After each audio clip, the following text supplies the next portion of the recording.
ईद निमित्तानं पंतप्रधान नरेंद्र मोदींकडून सोगाते मोदी हा उपक्रम राबवला जातोय आणि भाजपच्या या सोगाते मोदीवर उद्धव ठाकरेंनी सडकून टीका केली। भाजपनं हिंदुत्व सोडलं, सोगाते सत्ता हे ध्येय आहे असं म्हणत उद्धव ठाकरेंनी भाजपावर निशाणा साधला। ज्या समाजात विष पेरलं त्यांनाच आता अन्न देतोय असंही ते यावेळी म्हणाले। दरम्यान आम्ही मुस्लिम विरोधी नाही, देशात भाऊबंदकी आहे असं प्रत्युत्तर चंद्रशेखर बावनकुळेंनी दिलं, तर मुस्लिमांनी हे किट स्वीकारू नये असं प्रकाश आंबेडकर यांनी म्हटलंय। हे काही सौगाते मोदी नाहीये, हे सौगाते सत्ता आहे।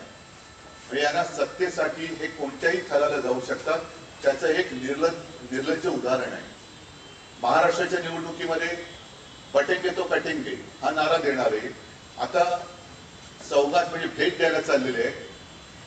वर्षभर किंवा आयुष्यभर होळीच्या निमित्ताने मुस्लिम समाजाच्या नावाने शिमगा करायचा आणि निवडणूक आल्यानंतर त्यांना पुरणपोळी द्यायची, असा हा प्रकार आहे। सर्व मुस्लिम काही आमच्या विरुद्ध नाही आहे। देशात राहणारा प्रत्येक नागरिक आमचा भावाबंधासारखा आहे।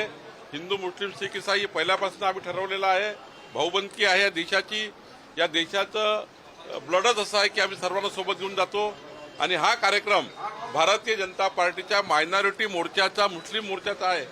मुसलमान प्रेम जे व्यक्त होतंय त्याच्या पाठीमागचं राजकारण मुस्लिम समाजाने लक्षात घेतलं पाहिजे आणि त्यासाठी असणारं ती सगळी परिस्थिती वर्णन करताना एक ट्विट आम्ही त्या ठिकाणी असं आज केलेलं आहे। तेव्हा ते किट घ्यायचं की नाही घ्यायचं आहे मुस्लिम समाजाने आता ठरवायचं आहे।